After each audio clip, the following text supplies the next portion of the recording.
Good morning, St. Lucia. We are coming to you live from the NTN studios in Castries with a broadcast special featuring the recently concluded She's Great project implemented by nonprofit organization Girls of a Feather. That is a mentorship and advocacy group for adolescent girls in St. Lucia.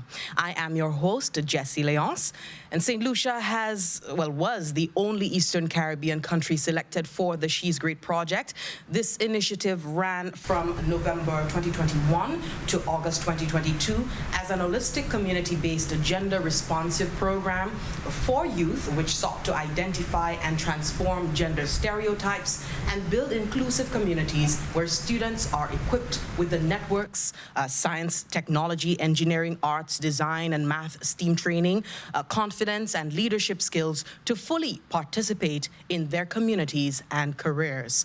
Now, 5 schools were engaged. They are the Soufriere Comprehensive Secondary School, the Corinth Secondary School, Micoud Secondary School, the Cicerone Secondary School, and the Vieux-Fort Comprehensive Secondary School.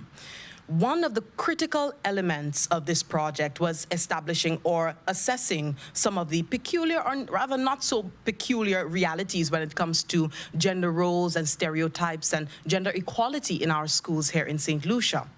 So we begin our special on this note with an expert panel on gender education in schools and taking sort of an informative dive on gender-based violence and child protection or safeguarding.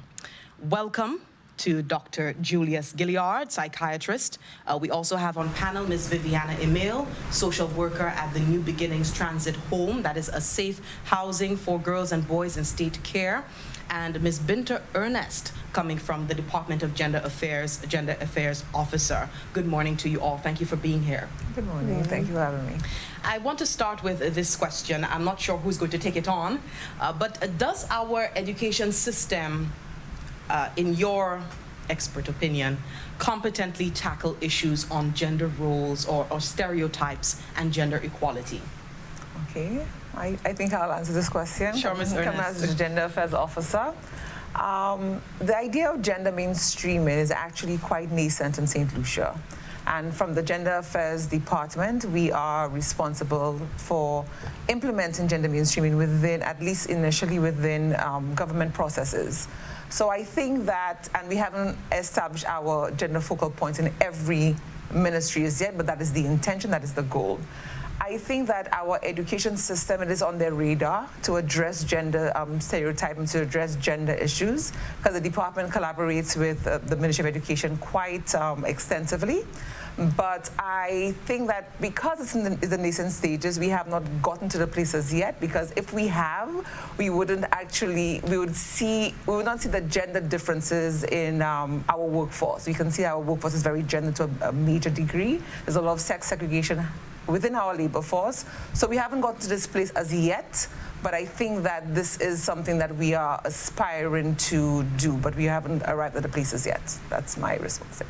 Okay, and just a question, well, the same going out to you, Ms. Bryce. If you could speak on, from your perspective at the institution, how do you think the education system deals with matters of gender bias, gender stereotypes, and so on? I think that based on the Ms. Binter's response, competently, I would say that maybe we're not there yet, but I think they are making some waves there.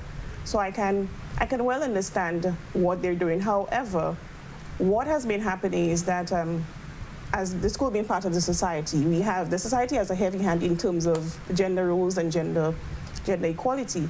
But what has been happening is that even in schools, for example, you have where the syllabus has a greater focus on the subjects that the girls do as opposed to boys. Okay. So even with sexuality, sexual cases, sexual abuse cases, you would find the gravitation is towards girls, the cases that deals with girls as opposed to boys.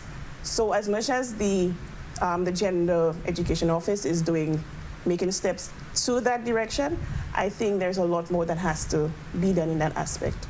Okay, and the two points coinciding. Next question, how integral is gender education or gender mainstreaming during early childhood development? The same question can be put forward. How does early gender education deficiency manifest itself in adolescence, adulthood? Dr. Gilliard? Okay, go ahead, Dr. Gilliard. Okay, so one of the things we have to keep in mind when looking at this important word of equality is equality suggests that everybody gets the same treatment, yes? And when looking at equality, we have to think of different strata. So first of all, will there be equity? So will the girls and boys learn that although they are seeking to get the same treatment, they still are different? Will they learn acceptance of that difference, those differences that they have? And will the education system cater for the differences? Because even within the specific gender, there will be differences. I know because some boys may be effeminate and some girls may have masculine features. So teaching the children to accept those differences within the genders and accepting that each gender has its limitations. I know that traditionally we teach boys to be strong and to mask their emotions and to keep hurt inside instead of learning to exteriorize it in a healthy manner, instead of learning to seek mental health assistance when they feel hurt. So we have to keep all of those things in mind. So we cannot put the cart before the horse. We have to first let the children know that, yes, you are girls and boys, you are human, but you have different gender, and even within your gender, you have differences. So this needs to start from early childhood, and I think it is there. I know there are some persons who say that we are not born with hate, we are not born knowing the differences between each other. And if you notice, children, when they're growing up, they don't harbor that kind of emotion. So they don't care about this one is a girl or this one is a boy. They play. And so in focusing on gender equality, we have to try to cultivate that same mindset, that even though she's a girl or he's a boy, I can play or I can interact in a healthy manner. I can respect the differences that these persons have. I can contribute to their lives in a healthy manner. I can, if I am feeling something myself, reach out to somebody, no matter what gender, and to help heal whatever it is I'm going through. So it has to start there and in early childhood and cultivated as time goes. Socialization from very early. I want to talk a little bit about institutional roles. So we've encountered a student who has expressed or intimated that they've experienced some form of gender-based violence at home or at school. What's in, of course, your institutions, what steps are taken to ensure that this child's welfare is seen after? Okay, so I can speak on behalf of my institution. The initial process, of course, it starts with the court system. So a child is admitted to the transit home through the court system. You may get a referral from the school, the community, however, it goes through the Division of Human Services, who presents that matter to court.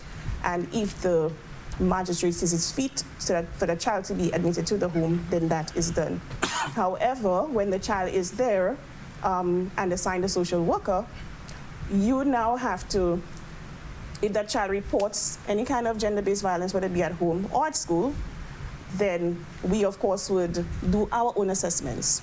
And that would be, for example, any adverse childhood experiences where we incorporate what we call ACEs. Anything that is reported, thereafter, we deal with it. So if it is something of an issue of sexual abuse, we go through the vulnerable persons team where they do their part and handle it. We reach out to the National Wellness Center. So anything that is anywhere that we can help, we go through the process, investigate whatever that claim is, and then we ensure that it is in the best interest of that child. Okay, understood.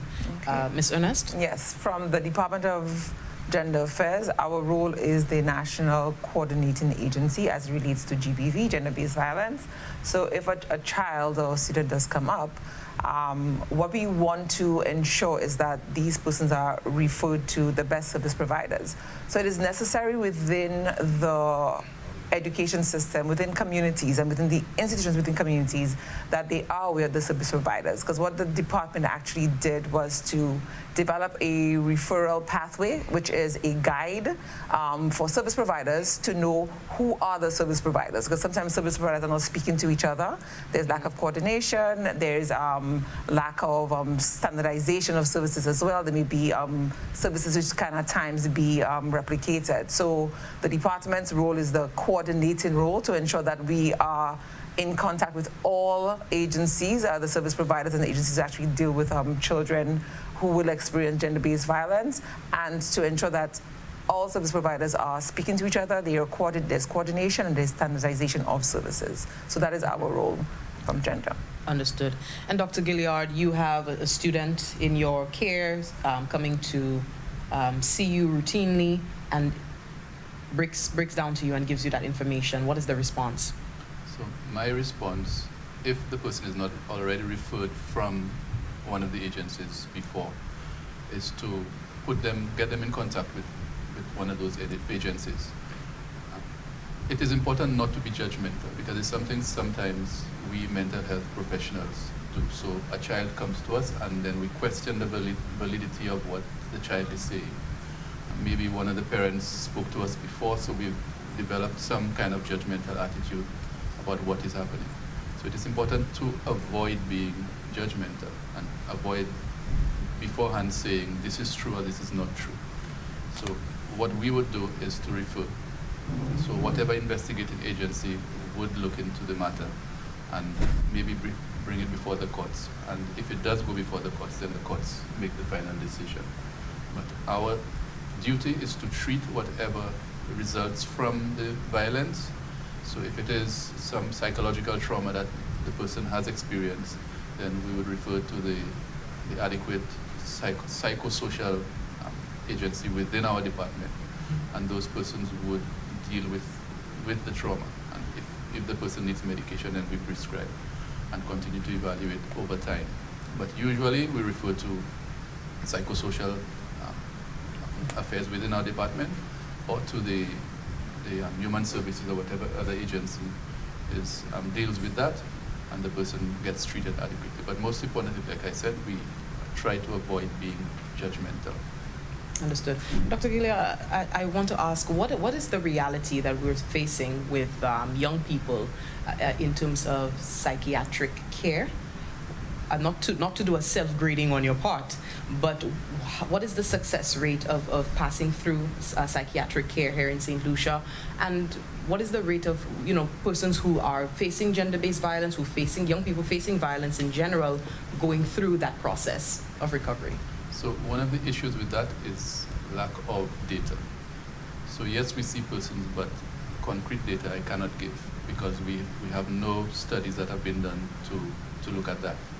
Yes, we see persons on an almost daily basis who go through gender-based violence. And yes, we have successes, and yes, we have persons who fall through the cracks or who do not do too well. But with regards to concrete data, I really can't say, because we have no studies that have been done in St. Lucia. Okay, fair enough, understood. How do you think educational programs at school, to come back to you, Ms. Ernest, can impact students with regards to safeguarding? We're talking prevention, protection, reporting procedures, and even working with boys. Do we, as a country, have the capacity to support the needs of our young people who have been exposed to these types of abuse? In terms of programs, for example, the She Great program, which is an amazing program, and I would like to first of all just I'm really proud of the NGO Girls of a Feather for being the national implementers of this program. Programs of this nature are definitely needed. Within our education system, as we said in the initial question, our education system has not gotten to the point whereby we are really teaching the information and building the knowledge and the skill sets on the gendered roles that our society actually is living within. The entire education system, as well as even early childhood education, is very gendered. We have pink for girls, blue for boys. We have certain toys. We have girls' toys. We have certain toys which are boys' toys, and this has a lasting impact into adulthood. That was a previous question that you asked. Because we are not allowing children to be themselves, we are limiting children, and this impacts us into adulthood, where if a boy or a girl wears something that is not considered within their gender, or acts in a manner that's not within their gender as described or as defined by society, we then have a lot of repercussions. And so with that, programs are needed in order to start breaking down these misconceptions, again, because gender is learned, gender is cultured. So programs are needed, like the She Great program, in order for us to teach young boys and teach young girls that, hey, this is something that society has created. And in my experience with the She Great program, I was at the current secondary school, and to hear the young boys define sex versus gender, and for them to understand as to why young girls act a certain way or why boys act a certain way, because we've been cultured. So programs are needed in order to, I think, to create a multiplier effect of sorts, because when these children leave such programs, they go into their own little community. They go into their homes, they have younger brothers, they have younger sisters, and this is how we begin to break down the negative consequences of gender stereotyping. Okay. Mr. Mayo. Yes, I just wanted to add, I think that we do have the capacity. However, there are many gaps within the system. So, for example, I know that both panelists have mentioned about children being themselves, being children, and also instilling, well, gender-based violence being an integral part of their lives as children, early childhood education. But there are gaps. So for instance, at the secondary school, we have counselors. At almost every secondary school, there's a counselor. But at the earlier developing stage, where, well, in primary schools, we have no social workers, we have no counselors at those schools. So yes, we are really not nipping it in the bud, and so despite us having the capacity to do so, we wait when this is so late that the issues are delayed, and then it's more difficult to actually deal with them at that stage. So I think we have the capacity, we just need to have it structured probably better. And which leads me to my final inquiry, recommendations on improving, so interventions to enhance from the policy to execution to assessment, government right down to the bottom at safeguarding measures to protect our children. Dr. Gilliard, insights? Okay, so, I mean, I've spoken on this before, and I believe that we need to invest. So we need to invest in mental health. All of what we're discussing here boils down to mental health. If we have persons who fear showing vulnerability and dealing with shame and dealing with being different and so on, then those persons go through life with that kind of hurt, then they're going to hurt others behind them. So if we have no mental health care for those persons to deal with those issues, then this is going to perpetuate as across the lifespan and across generations. We have to start with mental health care, and we need to invest a lot more than we are doing now into mental health care. We need to start from the primary school, and like one of my panelists just stated, we need to invest more in with regards to counselors, and not caseworkers, but counselors who are trained in specific modalities of counseling for children, because there are multiple modalities of counseling for children that can help children deal with emotions, deal with different kinds of trauma that they go through. And as well, we need to invest in community mental health, where parents as well have an avenue, where community members have an avenue. Something happens, somebody sees something happening, they can report it to that person, and the victim gets the help that they need. Unless we do that, we're going to be spinning top in mud. We're going to be making the same mistakes over and over again, and we're going to continue having generation after generation being traumatized, not dealing with it, then passing it on to the next generation. Yep. And so it has to start with us investing a lot more in mental health care, and we are grossly insufficient when it comes to that. Grossly insufficient. And this is a sentiment that I'm going to continue to echo every time I'm allowed to speak, that we are not investing enough in mental health care in St. Lucia. Thank you, Dr. Gilliard. Ms. Ernest? Okay, as Dr. Gillard actually put it, definitely resources. I think that the social sector as a whole is under-resourced, is underfunded, and I think we need to invest more monies within the social sector.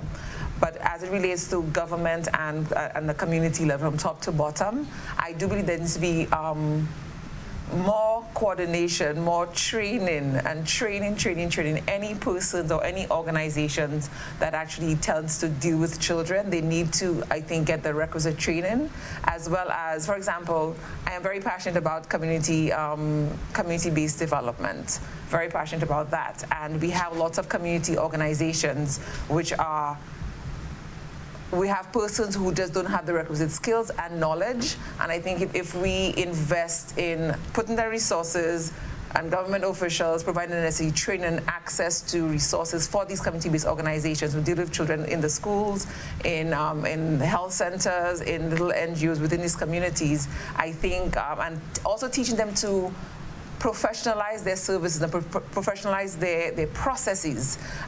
We have a lot of these organizations at the community level who are doing children's programs, and they're doing programs within the community, but they do not have any safeguards for protecting children. There's no child protection policies within these organizations. So it's necessary to have these organizations professionalize their services and professionalize their processes in order to actually help the community that they are seeking to protect or seeking to assist. Thank you. Ms. Emile? Just to add to that, I will continue with the investing, because I mentioned earlier, just to echo the sentiments of Dr. Gillard and Ms. Ernest, mental health, the social environment, just think investing in our children at the early stage, that it is, we are able to deal with it quicker, faster, just better, as opposed to exhausting resources when they get to a stage where it becomes more difficult. In addition to that, when it comes to the education system, I think we should also incorporate there just teaching more about gender-based violence, putting that into the curriculum in some way, so that when children now, they can now realize, okay, there is no gender role. I am a girl, yes, but I can also do electricity in school if I want to, and not just for the nutrition. So I think we need to just deal with that more in schools, but everything at a just earlier developing stage. Wonderful. Thank you very much for being part of this panel. Dr. Gilliard, psychiatrist, Ms. Viviana Emile, a social worker at the New Beginnings Transit Home, and Ms. Binta Ernest, Gender Affairs Officer within the Department of Gender Affairs. This has been a panel on gender education in schools and taking an informative dive, essentially, on gender-based violence and protection and safeguarding. This is a broadcast special on the recently concluded She's Great project implemented by a non-profit organization in St. Lucia, Girls of a Feather, a mentorship and advocacy group for adolescent girls. We will be hearing more from this organization on this project in just a bit, but first we take a short break for a few messages. She's been watching, waiting, wondering when the sands of time will give way to a tide of change, and for yesterday and today to become a new tomorrow. For a time when her sun can kiss the cheeks of your loved one and her stars can twinkle in her honeymoon skies. When her earthly embrace will reassure and calm your soul. And her unique view can change your whole perspective. Proudly, she has risen to meet new challenges and to provide safe harbor to all who reach her shores. For her hopes and dreams still stand, shoulder to shoulder, a precious reminder of experiences yet to come. So, wherever wherever your moments and memories take you, let her sense of adventure set you free. She is Saint Lucia.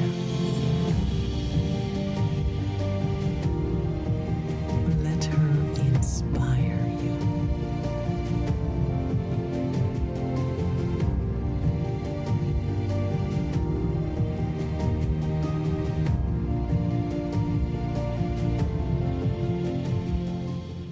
Thank you so much for staying tuned. This is a special broadcast featuring the recently concluded She's Great project, which was successfully rolled out here in St. Lucia by the implementing agency nonprofit Girls of a Feather between November 2021 to August 2022. We just spoke to a panel of experts on gender education in schools and taking an informative dive on gender-based violence and child protection, child safeguarding. We spoke to Ms. Binta Ernest from the Department of Gender Affairs. We spoke to psychiatrist Dr. Gilliard, as well as from the New Beginnings Safe Transit Home. We spoke to Ms. Emile as well, getting some insight into some of the procedures involved, what exists in St. Lucia for the protection of our children at present, and some of the plans of the government of St. Lucia going forward. We now want to have you look at an ambassador's video. It is the 17 She's Great ambassadors who were selected from the program and a few students who came together to give a brief introduction about their responsibilities and experience from the program. Do take a look. Hello everyone, my name is Larissa Octave and this is my co-host Maya Prosway. And thanks for tuning in to the She's Great Ambassadors television special. As a She's Great ambassador, we are representatives of the She's Great Gender and My Community Club in St. Lucia, one of the 6 implementing countries and the only country from the Eastern Caribbean, by the way. Over the next year, we will work closely with IREX and the U.S. Department of State to form the core of the She's Great network both nationally and globally. She's Great ambassadors will act as a connecting bridge between IREX and the Secretary's Office of Global Women Issues, Girls of a Feather and other Gender and My Community Club members to disseminate information, discuss challenges and opportunities related to gender equity, and STEAM and support each other as young leaders as we apply what we have learned through She's Great to make our communities stronger and more inclusive. Joining us today are my peers who will introduce and give a fun facts about themselves. Hi everyone, my name is Taniela Joan. I'm 15 years old. I attend the Cicero Secondary School, and a fun fact about me is that I have a YouTube channel. Hi, my name is Mackenzie Sonny. I am 15 years old and I attend the current secondary school. And the fun fact about me is that I am in the combined schools choir. Hi everyone, my name is Chloe James. I am 15 years old and attend the Makewood Secondary School. A fun fact about me is I enjoy many different hobbies. Hi everyone, my name is Levi Bowman. I am 14 years old. I attend the current secondary school, and one fun fact about me is that I like to cook and bake. Hi everyone, my name is Sian Alfred. I am a 15-year-old and I attend the Beaufort Comprehensive Secondary School. A fun fact about me is that I love creative writing. Hi everyone, my name is Tisha Lubin. I'm 15 years old and I attend the Beaufort Comprehensive Secondary School. A fun fact about myself is that I am a cadet. Hi everyone, my name is Alani Prosper. I attend Super Comprehensive Secondary School. And a fun fact about me is I love watching anime. Hi again, I'm 17-year-old Larissa Octa from the Beaufort Comprehensive Secondary School. Fun fact, I like smiling and laughing a lot. Maya Prosper again. I am 14 years old and currently represent Sufre Comprehensive Secondary School. A fun fact about me is I'm a musician and I really love to sing.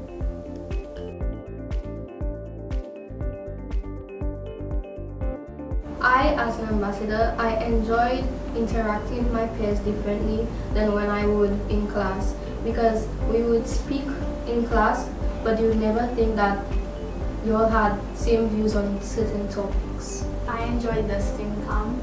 It's where I learned a lot more than I would normally encounter, and I made lots of friends. Me as an ambassador, I really love the parts where we had to make our performance for the festival, the learning festival. I really love interacting and sharing new ideas. The dance was amazing and everything, just to see how everything just came together from the first part of it where we had no clue what to do to the ending result where it was a success. I enjoyed carrying out the community action plan. It was fun. I was surprised when my school supported wearing the pink and blue shirts. I also learned how to be a leader because I was mostly responsible for carrying out the action plan. It was about an attempt to break gender stereotypes about colors. So normally you'd find girls wearing pink and guys wearing blue. So we had them to switch so that guys would feel comfortable, because a lot of the time guys get called things like gay for wearing colors like pink. I would address the rate at which GBV cases are solved. Oftentimes, women's cases go unattended to. Years go by without any results. Everybody just seems to forget it. So I would try to have more resources towards solving these cases so that the families can have some kind of comfort, knowing that their family members and loved ones receive justice. In my community, I would love to change the stereotypes because, as they said, you don't see many establishments in the community where there is both boys and girls or females and males working in that same place, because there are many companies in Force-Jacques where you do not see, like especially in a kitchen, there are only women and you barely even see men even roaming around on that side. Also, like just companies in general, like all over the place, but also in my church, because lately we got like two girls got the confidence to actually try to become an acolyte to break those gender bias and stereotypes. So I like that. I want to see more of it in everybody's community.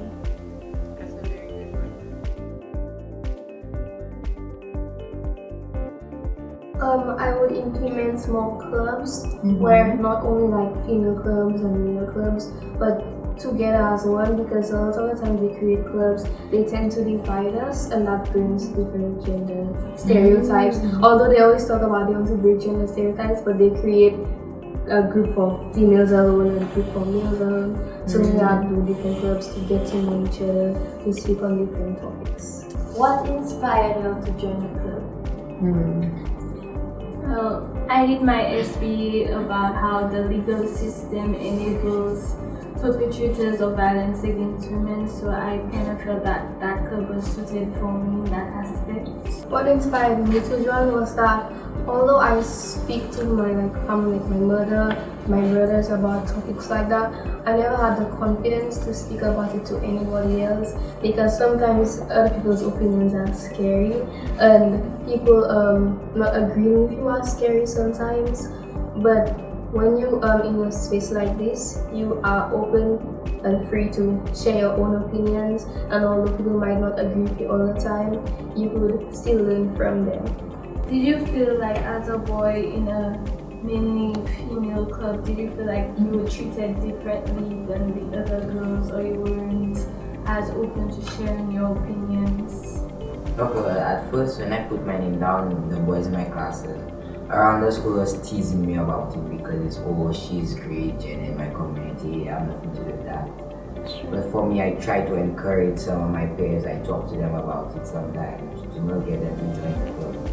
Sometimes it doesn't hear, because I really enjoyed talking to everybody, meeting new people, learning new things. It was a great experience. I pledge to represent myself and the She's Great GMC Club to the best of my ability. I will do my best at all times to live by the spirit of the She's Great GMC Club. I will also give of my time and talent as generously as possible to support the activities of my club, my school, community, and St. Lucia at large. I pledge to be a champion for gender equality and equity and advocate against gender bias, discrimination, and violence to bring the benefits of equality to us all. So wonderful to be able to see so many young people in on this movement, the She's Great Project. You are watching a special broadcast of the She's Great Project. We're looking at everything that was accomplished under this initiative, targeting 5 schools here in St. Lucia, an initiative implemented by the Girls of a Feather organization here in St. Lucia, a non-profit looking out for the well-being of adolescent girls. We are due for another break. Do stay tuned. When we come back in our next segment, we will sit down with the executive director of Girls of a Feather. She also happens to be the project manager. She will be speaking a little bit on the initiative as well as some other members of the organization on how things fared for the 10-month period. Stay with us.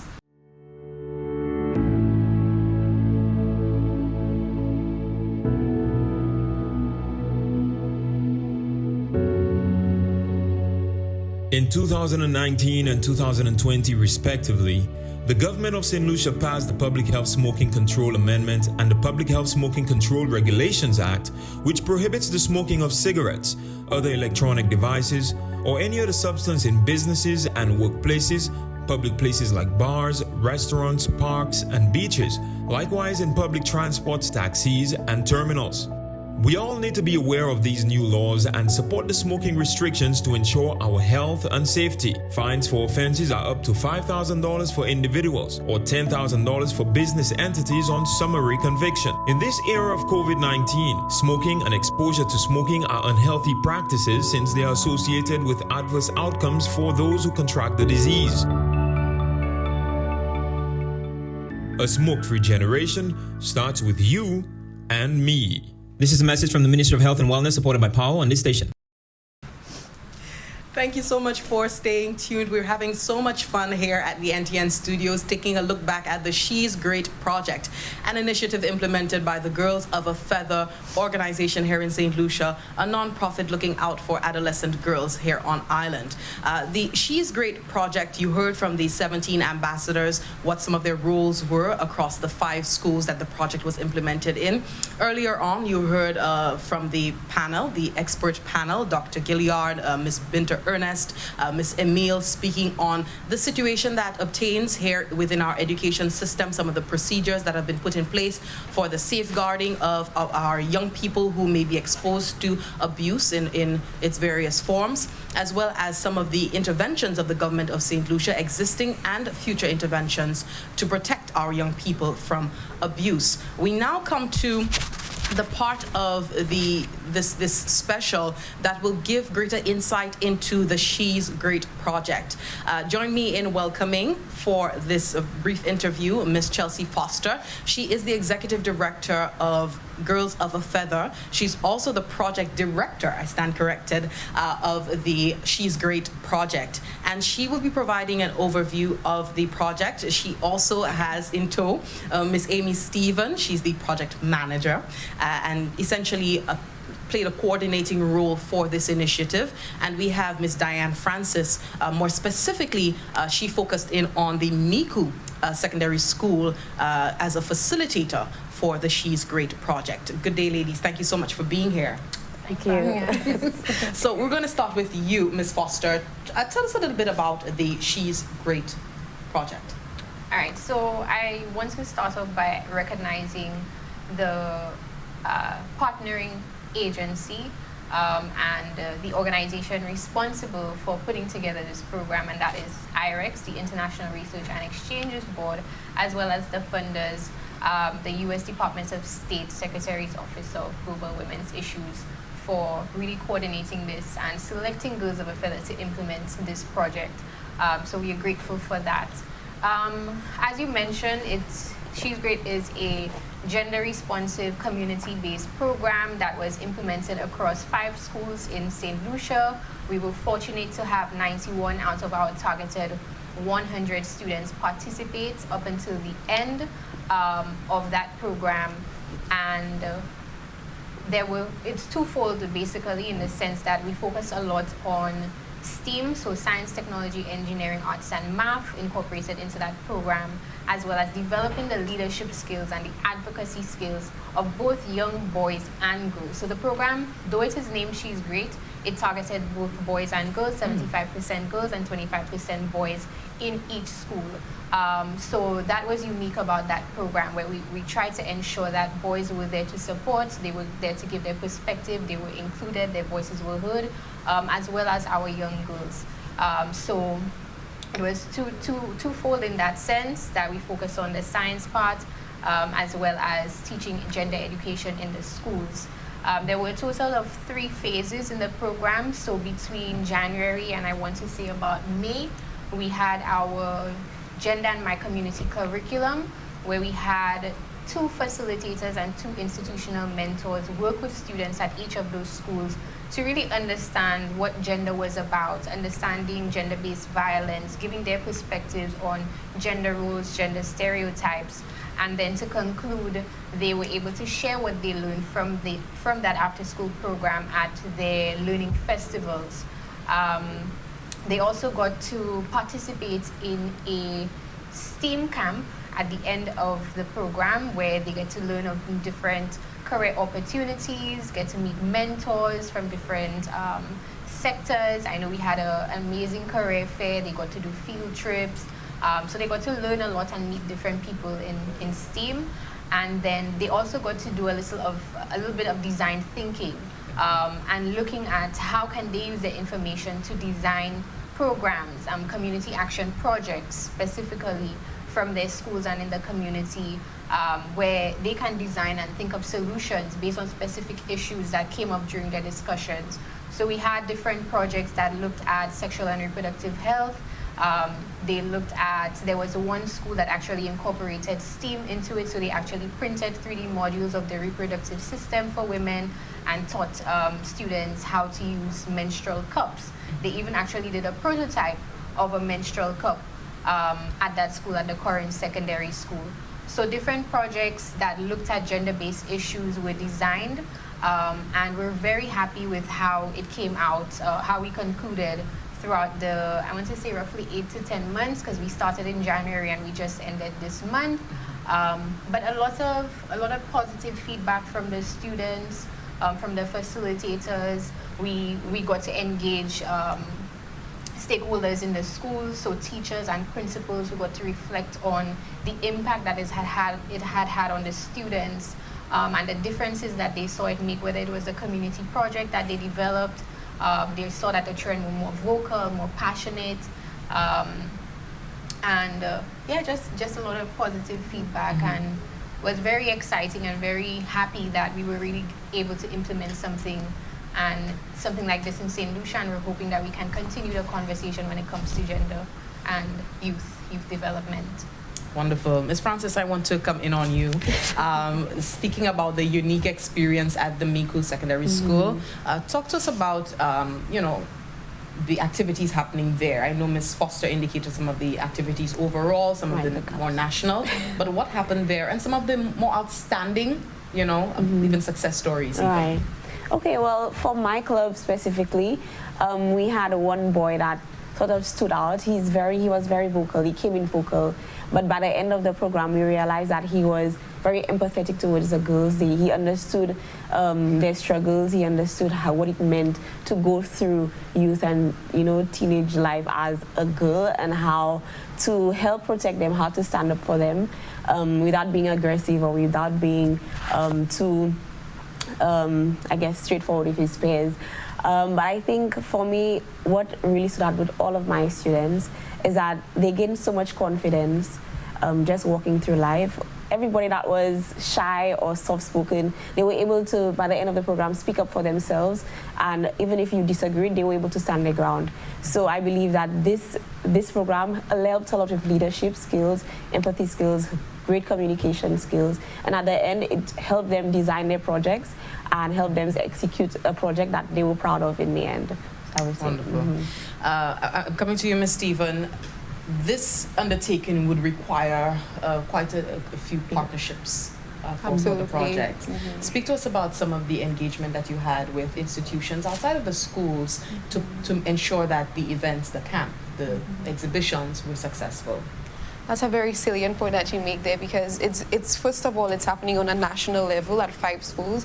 So we definitely had to engage institutions which play a vital role in terms of helping to sensitize people as it relates to gender. So we worked with different organizations, Raise Your Voice, different representatives from the Gender Relations Department. Our key feature of the program was actually to have these people come in to speak with the students. So they featured as guest speakers. They helped to provide advice when they were going through their community action projects in terms of implementing it in their schools, giving them a sense of direction in terms of what would work. So the students, for example, were all given a budget, a set budget that they had to work with. And what I liked about this project, outside of working with all of these stakeholders, it gave the students an opportunity to meet them, but also to take a leadership role in terms of what do I want to see happening in my school or in my community. So for example, in Cicero, some of the students actually hosted their own workshops, guided by some of these institutions, with our assistance, of course. And it was very fantastic to see them take ownership of what it is they want to see happen, and they had fun doing it. Yep. Wonderful. Chelsea, I want you to put She's Great into perspective for us as compared to some of the other undertakings of Girls of a Feather. Where does it stand in terms of its impact, and how can we see something like She's Great being replicated? So that's a good question, because one of the reasons why we actually applied for this program was because it was so closely aligned to what we were already doing.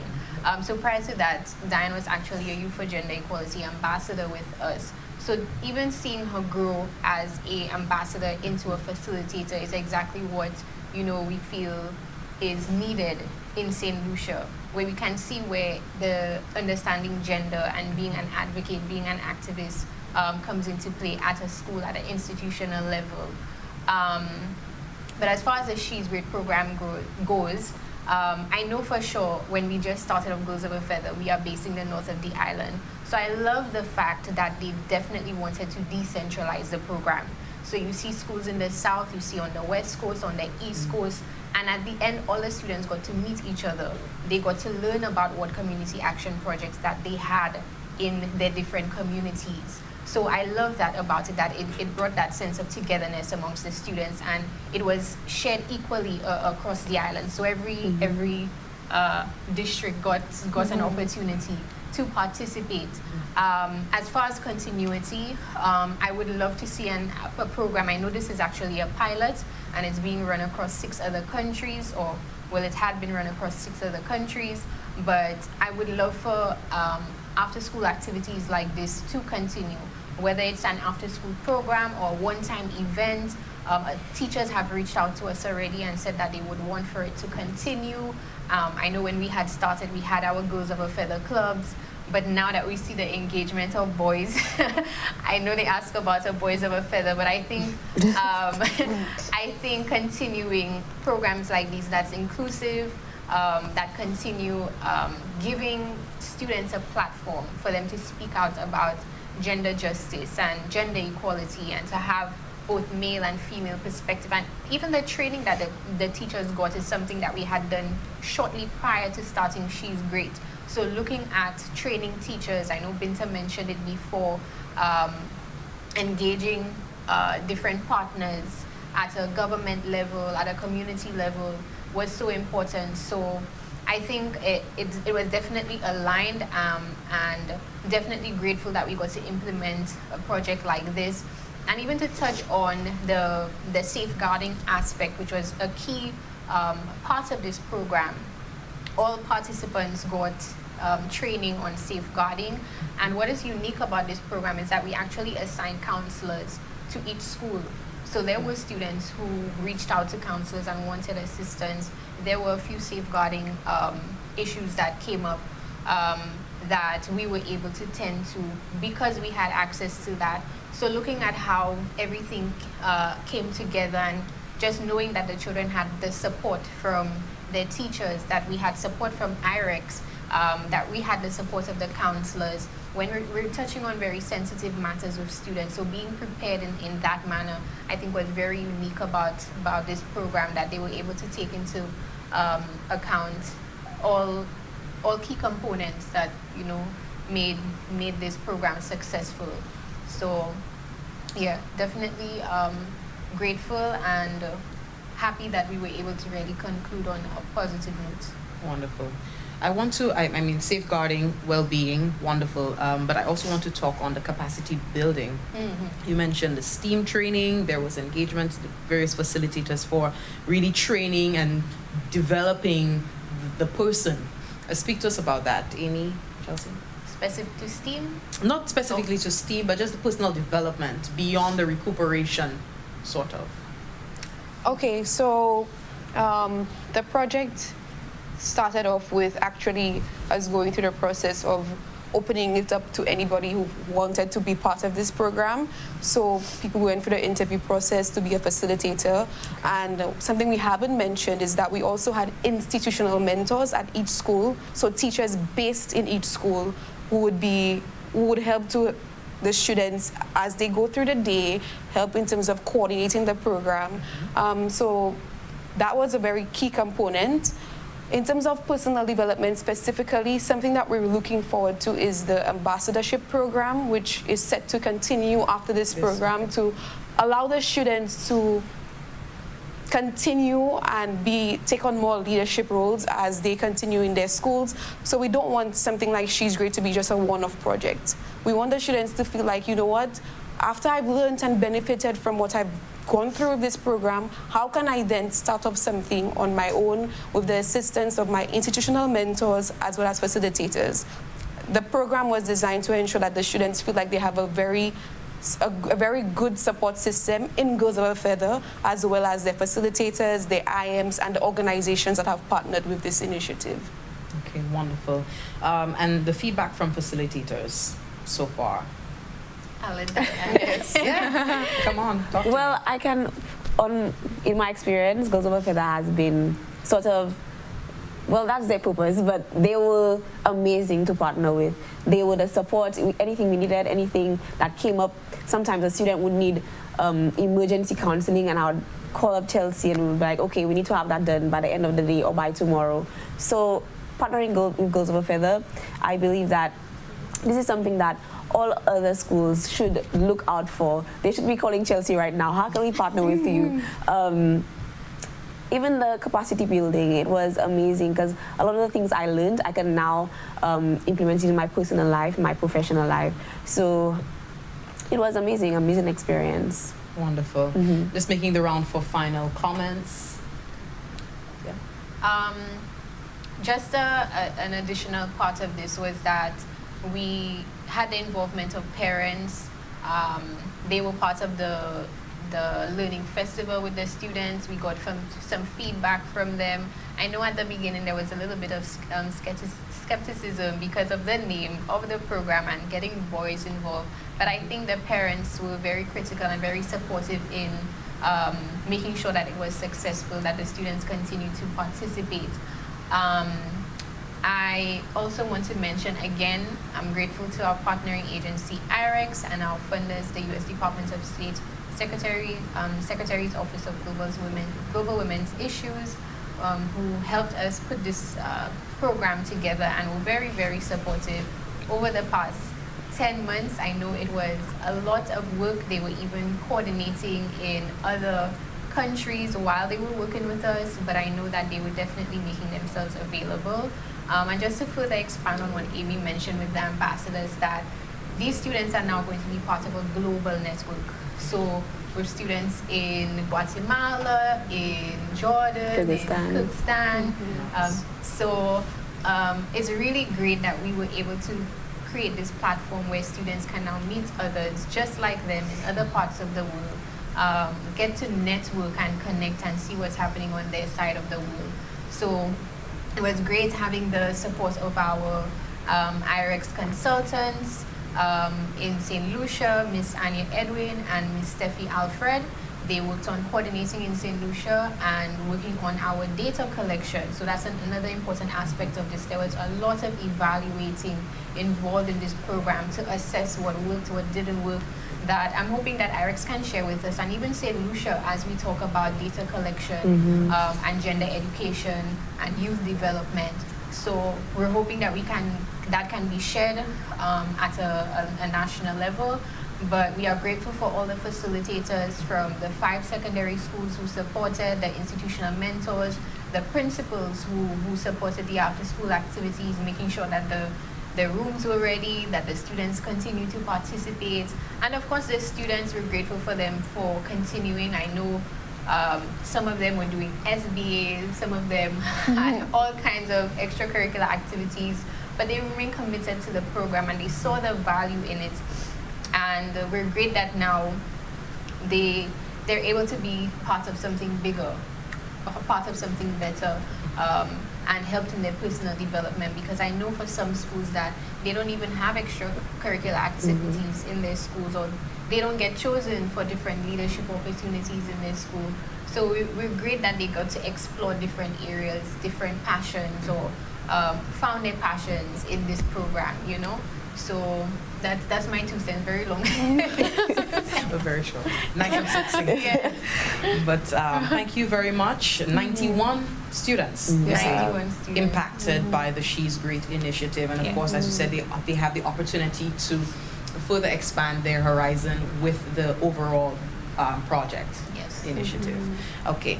I'd like to thank you 3 for not only sitting in this morning, but also, you know, just taking on the mantle for the She's Great project. It has created definitely, I mean, from my end at the Department of Sustainable Development Office, I was hearing, and we also represented at the STEAM camp. Yes.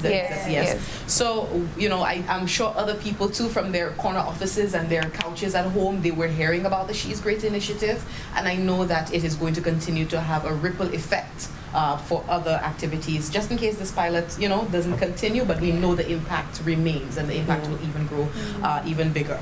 So thank you very much, Ms. Foster, Project Director and ED at the Girls of a Feather organization, Project Manager Amy Stephen, and the She's Great facilitator at the Miku Secondary School, Diane Francis. Thank you all so much for talking to us about this initiative and and your specific roles. So we have wrapped up segment 3 of this broadcast special, looking back at the She's Great initiative, a 10-month engagement here on island, impacting the lives of 91 students. Yeah, so we're due for another break, but when we come back, we will be having a viewing of a pre-recorded video. That is the She's Great Trivia Game Show, and that's in our final segment. Do stay with us. Hi, I'm Jim Joseph, president of the Beausejour Community Group. We believe St. Lucia can win the war against the coronavirus, and here's how. Every community in St. Lucia must mobilize, coordinate, monitor and support residents the way we would before, during and after a natural disaster. Identify volunteers in your community, assign them roles and deploy them. Ensure your elderly and vulnerable understand all protocols. Help relatives, shield them from unnecessary contact with others. Identify those recently unemployed and vulnerable neighbors living alone. Put systems in place to filter updates from official sources throughout your community. Promote the hotline number 311. If it takes a village to raise a child, then all of us can come together to defend the village against the coronavirus. Let's do it. Together let us win this war. St. Lucia be a soldier. Together we can beat this corona. Thank you so much for staying tuned. We've just heard from the lovely ladies before we went to break who were behind the She's Great project here in St. Lucia.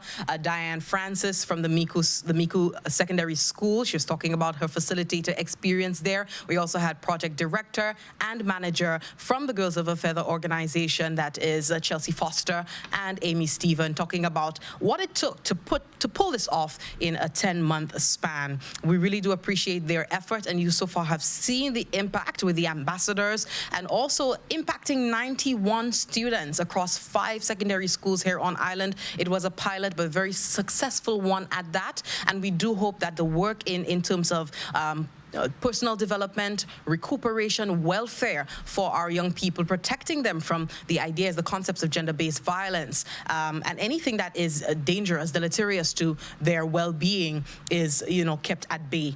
We now come to the part of our program where, we've been having fun, but some more fun, where we take a look at this quick trivia video. It is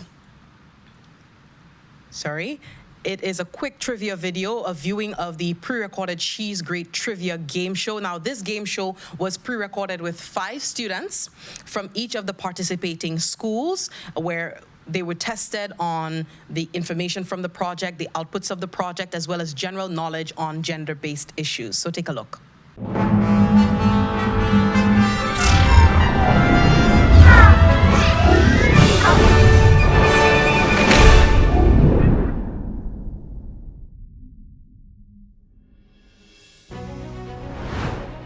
Hello everyone, and welcome to the She's Great Trivia Show, a game show by Girls of a Feather where we question our She's Great ambassadors about important facts related to gender. I am your host, Amy Stephen. Let's meet our contestants. My name is Chloe James from the Miku Secondary School. My name is Sasha Lubing, representing the Default Comprehensive Secondary School. My name is Alani Prosper, representing Super Comprehensive.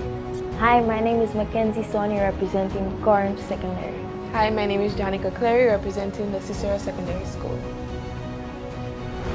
Before we begin, let's go through our rules for today's show. Each student will spin the She's Great wheel. There will be 3 rounds, and each round will comprise of 5 questions with 10 points.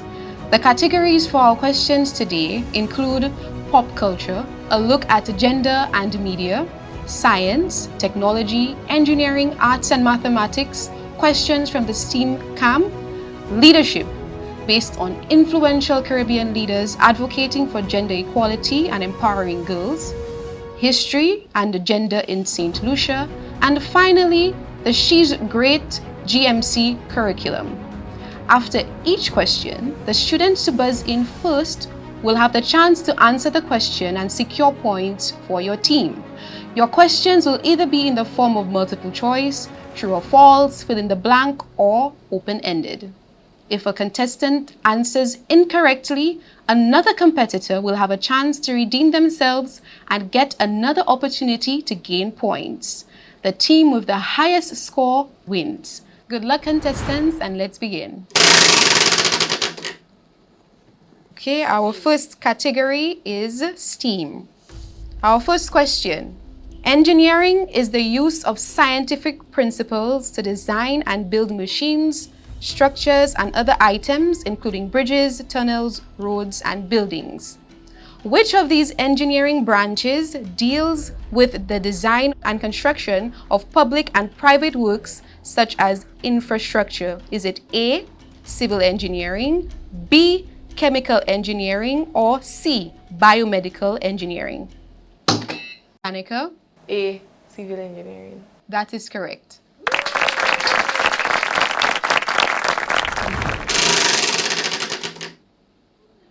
Okay, our next category is our bonus category. Our first question from the bonus category. This educational device, the Newton's Cradle, created at the She's Great STEAM camp, was used to measure the conversion of what? Is it A, energy, B, heat, or C, water? Alani? A. That is correct.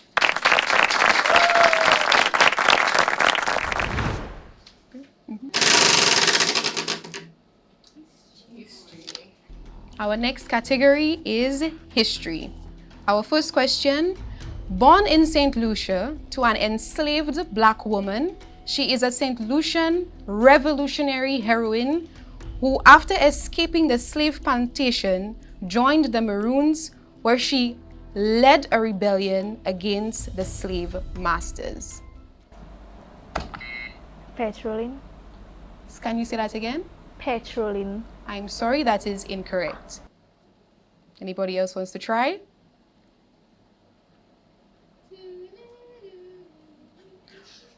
Okay, it is safe to say that you guys do not know the answer to this question. The answer to this question is Miss Fleur Gillard.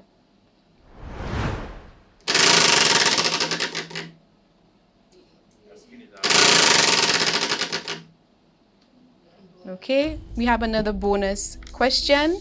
What is an example of a problem that working women face? Is it A, unequal pay, B, harassment in the workplace, C, discrimination on the basis of gender, D, all of the above? Okay, Mackenzie? D, all of the above. That is correct.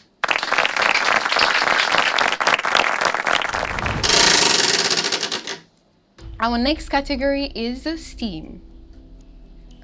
What do each of the letters in the acronym STEAM stand for? Mackenzie?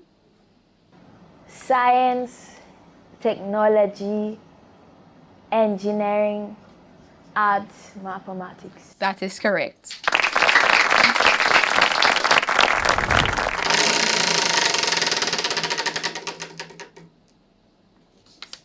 Our next category is history. This country is the only country in the world to be named after a woman. Mackenzie? St. Lucia. That is correct. This takes us to the end of round 1. At the end of round 1, we have Corinth with 30 points, Cicero 10 points, Soufre 10 points, and Viewfort and Miku, you still have a chance to catch up. Welcome back to round 2. In this round, you get double the points. Contestants, are you ready? Wonderful.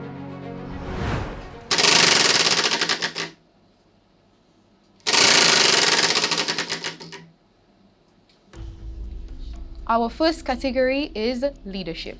This female prime minister from the Caribbean was named one of Times Magazine's most influential people of 2022. Janica? She's the Prime Minister of Barbados. Can you say the name? No. Okay, somebody else has opportunity to gain some points.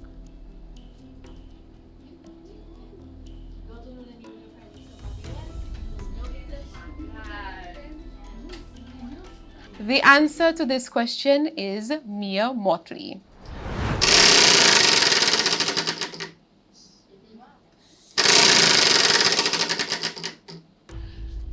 And our second question under the category leadership is, this first lady was the wife of the first African American president in the United States and is passionate about providing quality education for girls around the world.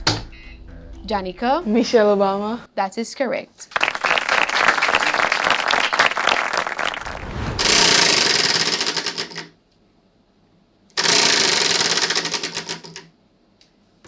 Our next category is history. On March 8th of 2022, an act to protect women, men, and children from violence was passed. What was the name of this act? Alani? An act of gun violence? That is incorrect. The official name of this act is the Domestic Violence Act for 2022. Our next category is She's Great. Name 2 topics that you covered in the Gender and My Community Club curriculum. Janica? Gender-based violence and gender discrimination. That is correct.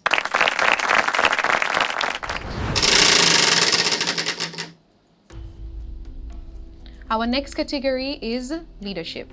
This parliamentary representative for Babonneau is currently the minister responsible for the Department of Gender Affairs in St. Lucia.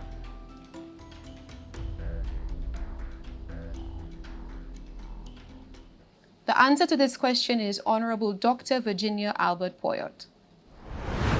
This takes us to the end of round 2. And now for a recap of our points. So far we have Corinth coming in with 30 points, Cicero 50 points, Soufre 10 points, and Viewford and Miko, you still have an opportunity to catch up. Welcome back to round 3, and here's a quick recap on our points so far. We have Corinth with 30 points, Cicero 50 points, Soufre 10 points, and Viewford and Miko, you still have an opportunity to catch up.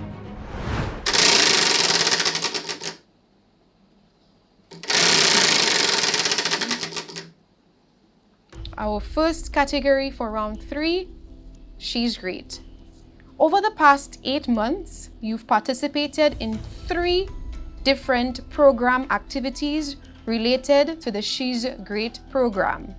Name 3 events or activities that the Gender and My Community Club organized. Alani? The action project, your community action project, your wisdom camp, and the first one, the energy. So you have 2 so far, you need 1 more. Okay, somebody else has the opportunity to get some points. Chloe? The STEAM camp, GMC club meetings, and the cups. That is correct.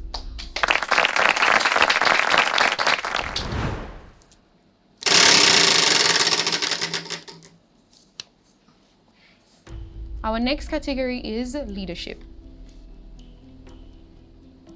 How many female ministers make up the cabinet of ministers in St. Lucia? Is it A, 1, or B, 4, C, 2? Janica? 1. That's A1. I'm sorry, that is incorrect. 4. Chloe? I am sorry, that is incorrect. Yes, Alani? 2. C2, that is correct.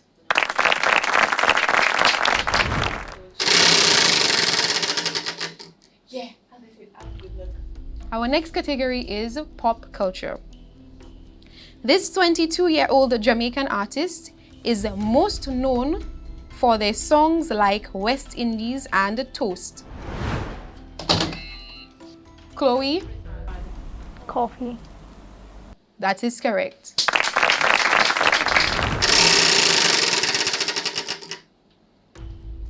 Our next category is STEAM. Encryption is a way to conceal information by altering it so that it appears to be random data. True or false? Tushel? The answer is true. That is correct.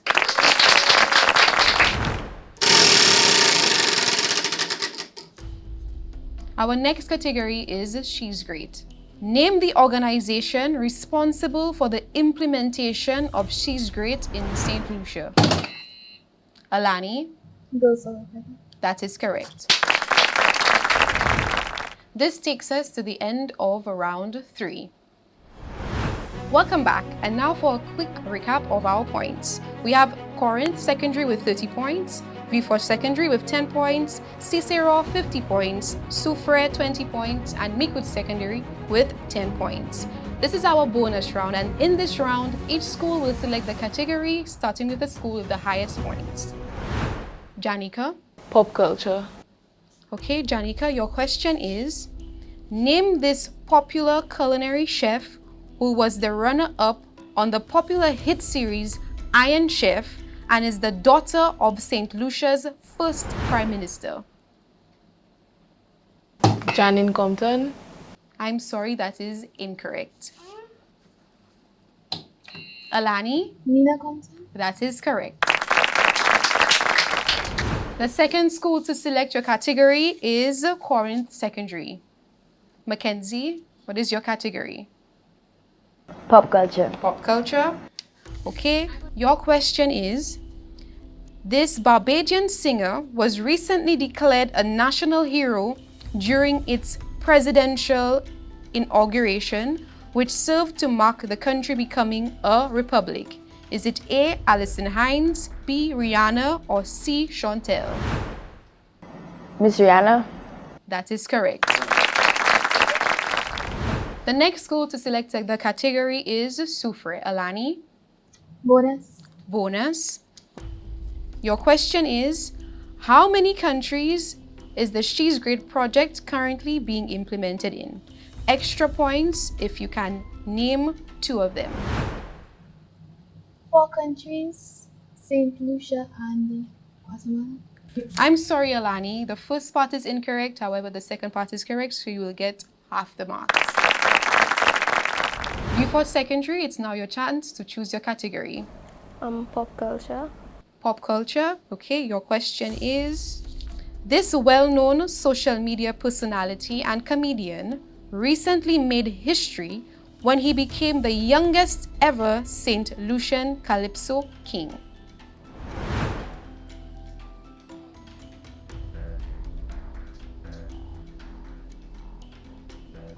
Okay, somebody else has the chance to answer. Denzel. I'm sorry, that is incorrect. Alani? I'm sorry, that is incorrect. The answer to this question is Desra Long. Miku Secondary, it's now your turn to choose your category. She's great. She's great. Miku Secondary, your question is, name 3 of the career fair companies who attended the STEAM camp. Cosmetic candles.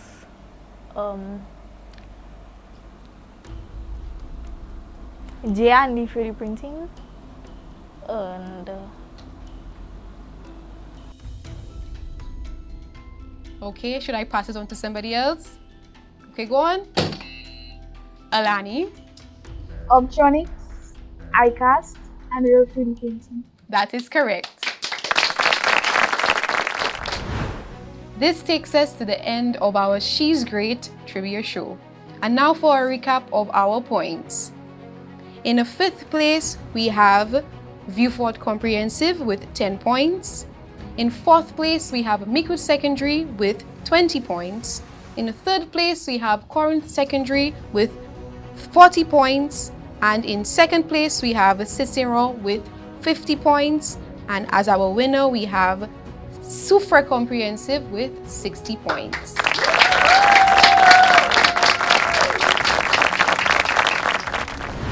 Congratulations to Miss Alani Prosper, the winner of our She's Great trivia show, an ambassador from the Soufre Comprehensive Secondary School and the Gender and My Community Club.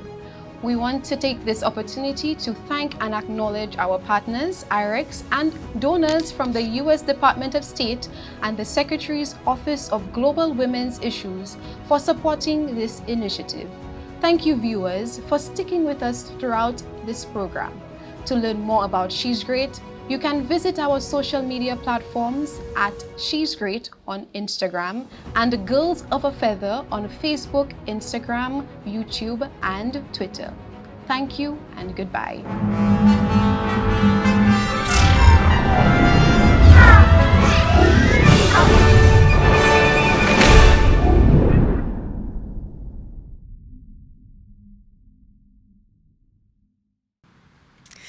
Thank you so much. That was so much fun.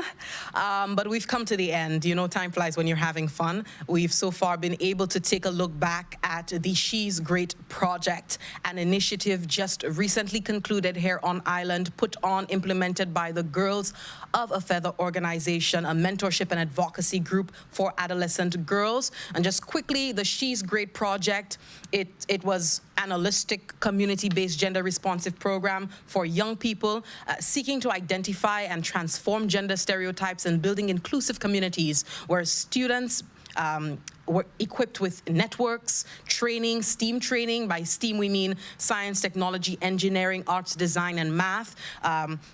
Also confidence, leadership skills to fully participate in their communities and their careers. And this has been successfully pulled off by Girls of a Feather. We would like to thank everyone involved, the 5 schools that were engaged, the Suffolk Comprehensive Secondary School, the Corinth Secondary School, Micoud Secondary School, Cicerone Secondary School, Vieux-Fort Comprehensive Secondary School, other stakeholders in the game. Just going back up our program from our panel, the 17 ambassadors who are now going forward to represent St. Lucia in the engagement of the evolving She's Great movement globally.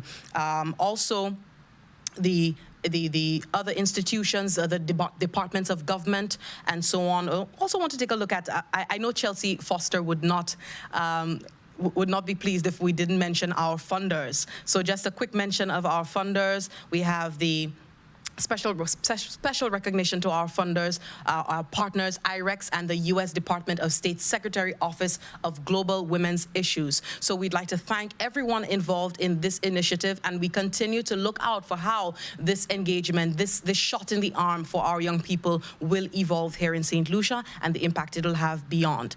My name is Jessie Leonce. I'd like to thank you so much for watching this special on the She's Great project. Do enjoy the rest of your day.